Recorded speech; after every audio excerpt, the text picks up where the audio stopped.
Good morning and welcome to Living Local 15. I'm your host, Jessica Williams. Thank you for hanging out with me today.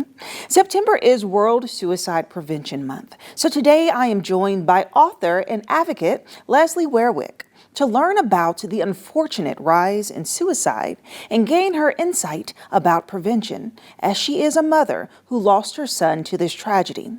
Then Blessings in a Backpack joins me to share about their initiative to help the ongoing epidemic of hunger in our young kids and how they send kids home with food every single weekend. It's going to be a great show. Are you ready? Let's get started. Fashion, food, and fun. You're watching Living Local 15 with your host, Jessica Williams.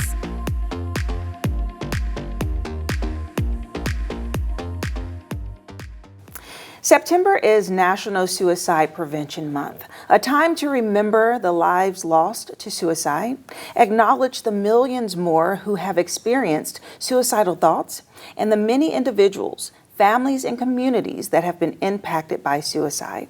My guest, Leslie Weirich, knows this topic all too well and has turned her experience into becoming an advocate. Good morning.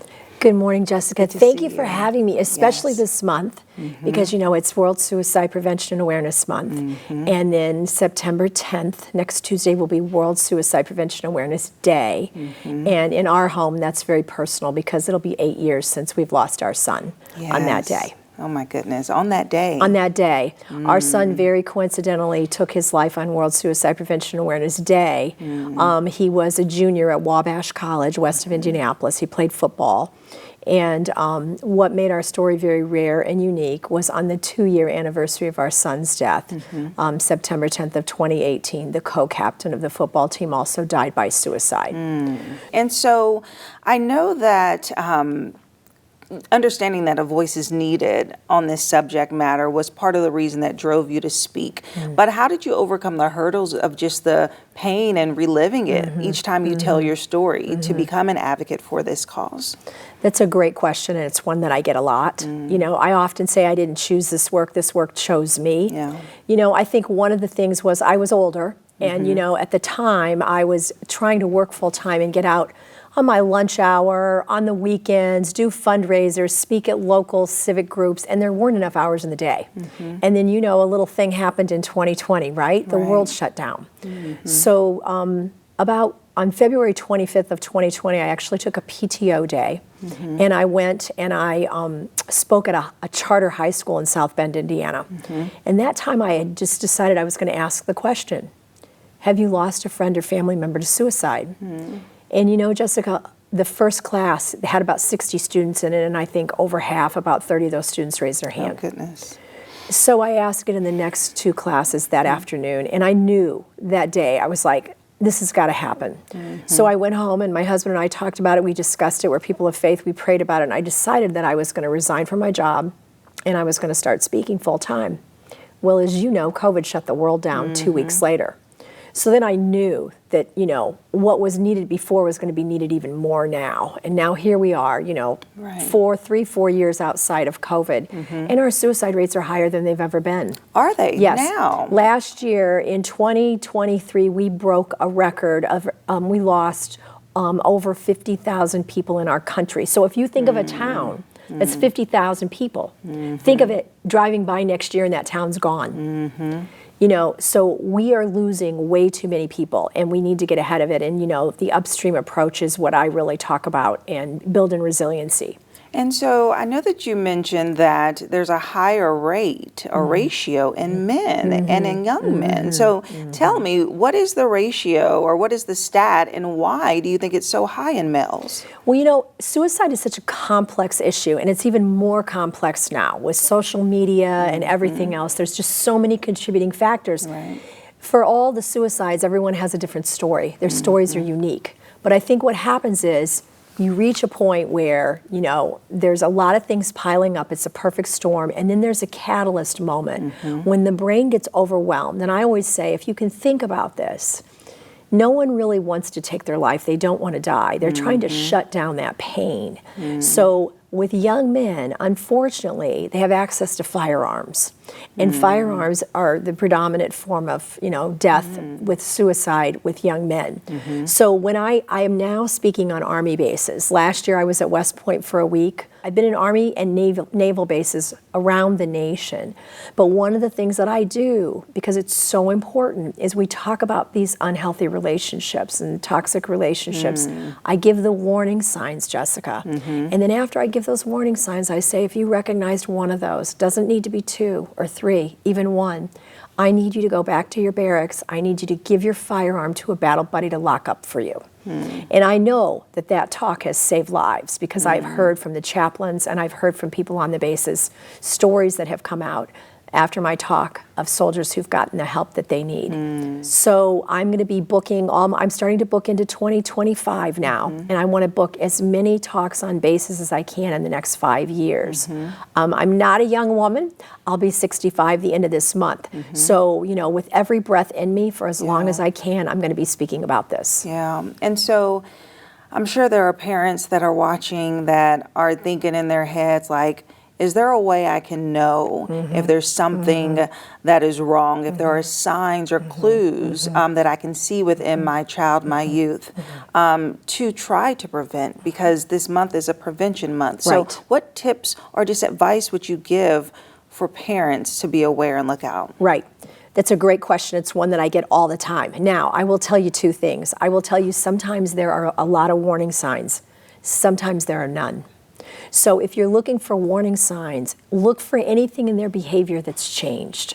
If they used to get up early and they sleep later, if they used to hang out with a group of friends that they're no longer hanging out with, anything that's changed in their regular behavior that you're used to, that's a warning sign, okay?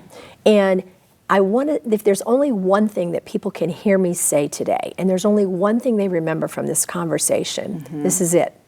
You cannot give your child or anybody the idea of taking their life by asking them about it. It's 100% false. So when you talk to your child, you need to use the word suicide. You need to use the S word. You need to say, I've noticed things are changing. Are you thinking about suicide? Have you thought about suicide? Because what happens is when someone's struggling, they've gone internally and they're in their own brain. And if they think, okay, nobody cares, nobody notices, I might as well not be here. The minute you say the word, and they've been thinking about it, they know that somebody notices them, somebody cares, it allows them that opportunity, but you have to be really careful about what you say afterwards. You want to ask open-ended questions, not yes or no questions. So, if they say yes, don't be shocked, okay? It's the most life-saving conversation you can have. Say, it sounds like you've been going through a really hard time. Tell me more. Can you tell me more? How does that feel? And try to engage them and get them to tell you as much as they can. Then you can assess what type of help that you need right away.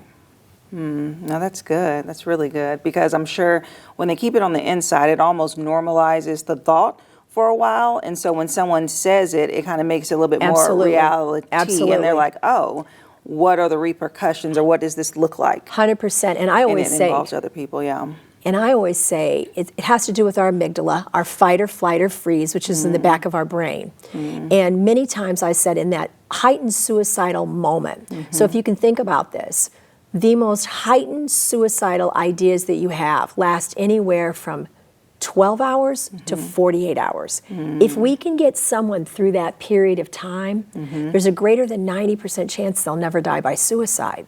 So how do we get them coping skills and mechanisms to get through that time? And we're living in a digital age now, but one thing, Jessica, is Gen Z, which Gen Z was born between 1997 and 2013. Gen Z self-reports as being lonely, sometimes or always, 75% of them. Wow. But they're the most digitally connected generation. So we've got the most digitally connected, loneliest generation ever. So that should tell us something about our digital devices are not the kind of connection. They're good for a purpose, but they're not the kind of connection we need. We need real, live human connection. Yeah, so good. And before I let you leave, Leslie, I know that you speak all over the world, but you have a couple of local things happening close by. So will you tell me those real quick so our audience can know? Sure. Well, thank you very much. In November, I will be speaking for the Northeast Indiana SHRM, and I'll be speaking on creating a culture of connection and why it's so important in the workplace. So that's one thing. And in October, I will be speaking at the National Symposium on Traumatic Loss. Traumatic loss can be many, many things. I've had a lot of loss. I wrote a book about it earlier in February called The Gifts of Grief. So I will be speaking at those things. And the rest of my talks in September, I'm in Indianapolis at a fundraiser next week speaking on connection. Connection is a big thing, and if I could just say this, Jessica, loneliness is really killing our country right now. And Dr. Vivek Murthy issued a report last year talking about it, and he said that loneliness is considered the new smoking. So loneliness is as dangerous for our health as smoking 15 cigarettes a day. Yeah. So if you can think about it, we've got to get out. We've got to go volunteer. We've got to meet people. We've got to introduce ourselves to strangers. But we can't do it with our heads down in our devices. We have to look up. Yeah. So I would encourage everybody to do some digital detox in the month of September. When you go for a walk, don't have your AirPods in. Be looking around, be engaged, smile at someone, make eye contact. It's so important because you never know. Someone just told me this morning about his daughter who smiled at a student and asked how he was doing. And that student was going to go home and take his life that day. Oh my goodness. So there just those little micro moments can change someone's life. Yeah. So good. Thank you so much. You're very for joining welcome. me today. You're very welcome. And if you or anyone that you know is considering suicide, let me tell you, you are not alone. We will put a phone number and a website up so that you can get the resources and information that you need. And I'll see you after the break. Blessings in a Backpack is a support organization that provides children in our schools with a nutritious bag of food in their backpacks every Friday during the school year. And here to share about their newest initiatives is Jama Ross, who is their executive director, and William, a volunteer. Hello. Hi, thanks for having us. Good morning. Okay, so I was so interested the last time you were here in all that you were doing through Blessings with a Backpack, which is such an incredible way to help with kids who can't get food at home. So give us an overview of Blessings with a Backpack. Sure. So over 70% of kids in Fort Wayne Community Schools are food insecure. And what does that mean? It means that on Saturday, over 70% of kids will wake up and not know where or when their next meal is coming from. And that's kind of an outdated statistic because with the cost of, with the rising cost of food, and it's actually way higher than that now. Which is, thinking about how we live in such a giving community, it's insane to think this. But so we feed over 3,000 kids every weekend. Ooh, wow. And for all you math aficionados, that's about 114,000 kids during the school year. And after our summer program launched, which that was with the Allen County Public Libraries, 8 locations throughout the city, that was about another 6,000. So we're up to about 120,000 kids that our small nonprofit locally feeds just here in Fort Wayne every weekend. Wow, and the concept really is throughout the week, kids will get food at school, but like you said, on Saturday, what if they don't have food? Which is just so heartbreaking just to think about kids going home and not having food to eat over the weekend. Absolutely, and the fact that so many of them are struggling with this, and every statistic you look at, the fact that they are missing out on nutrition over the weekend, it leads to poor focus, lasting health problems, mental health issues, inability to participate in extracurriculars, poor self-esteem. I mean, it all traces back to this foundation of us not being able to feed our kids. And so we really look to supplement that weekend to make sure that they're not taking a break in their nutrition. Yeah, which is great. And so you're launching something new.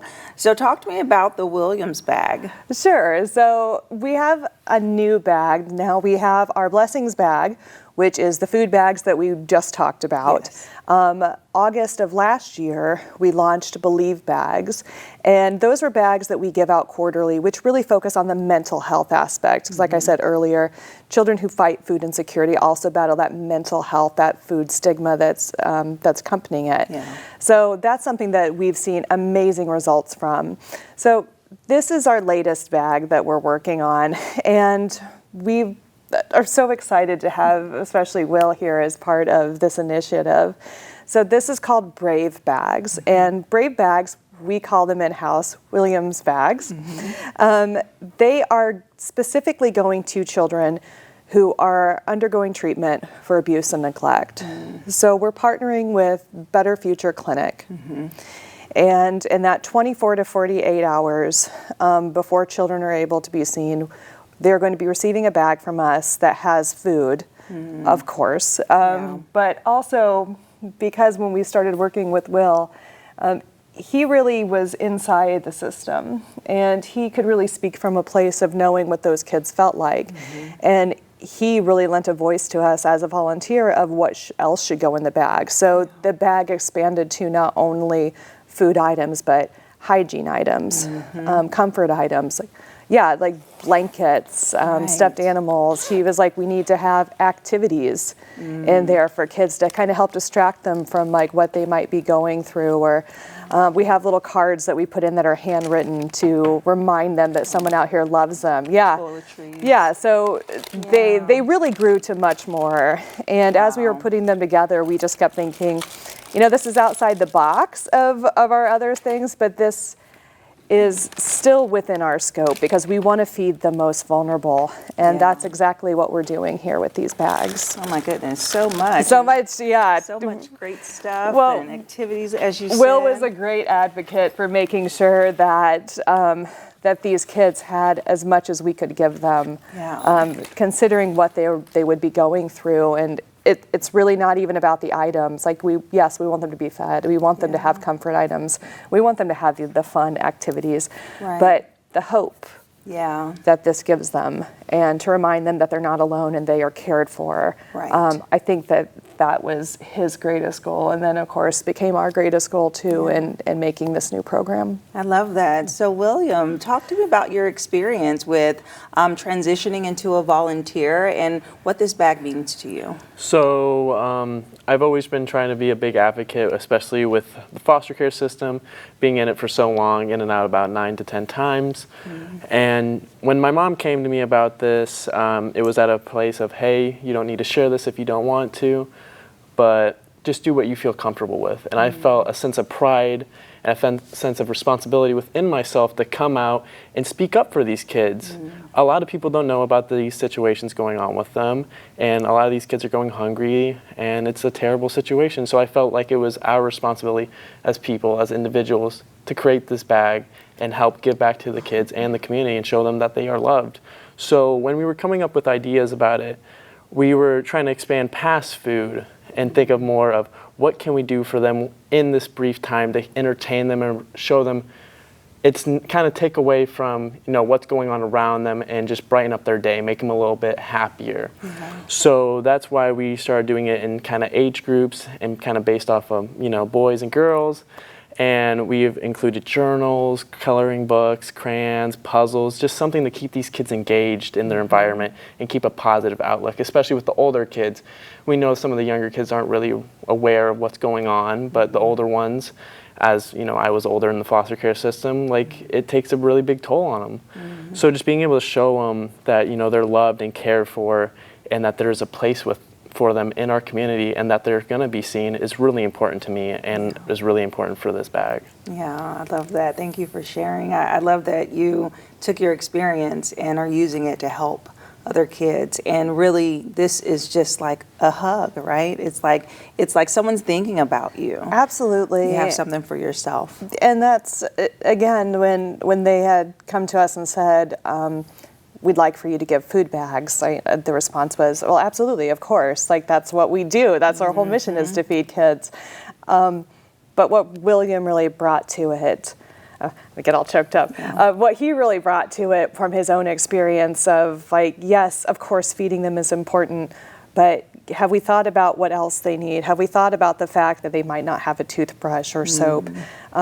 What about an activity? What if they don't leave their room and they need something? And so all of these things that we were there's so many things that we haven't thought about, and how amazing that he can use his voice and really lend a voice to kids in situations that some of us could just never comprehend. And it's just added a whole other level, and we're so excited that we could really peer into that and really he can be a voice for them. That is awesome. I love that. And so before you go, I have to learn about the upcoming events that you all have. I know you have a lot going on in the next couple of months. We do. We are so incredibly busy, which is a great thing.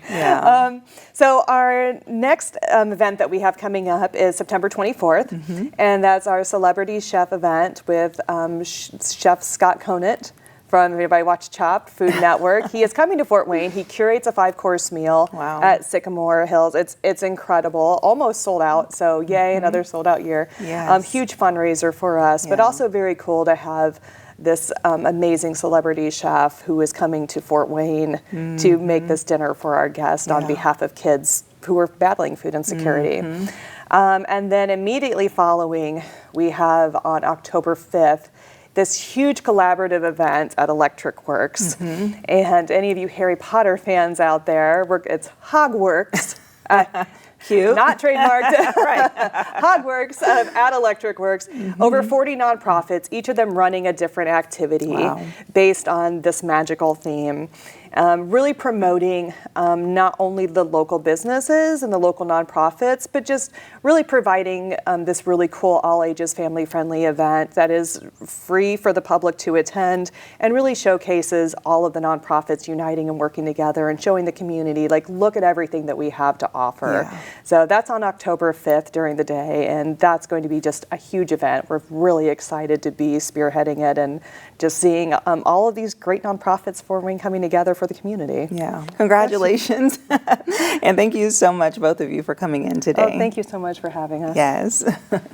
And if you would like more information about Blessings in a Backpack, we'll have their website listed below, and you can check out ways that you can support. And I'll see you after the break. Living Local 15, proudly driven by the Kelly Automotive Group. Well, that's our show for today. Thank you so much for tuning in. And remember, you can always catch up on episodes and segments of Living Local 15 by going to WANE.com, downloading the WANE app, and also checking us out on YouTube. And I'll leave you with this. Give a little smile, give a little wave, share a little light and love today. And I look forward to seeing you here on Monday. Bye-bye.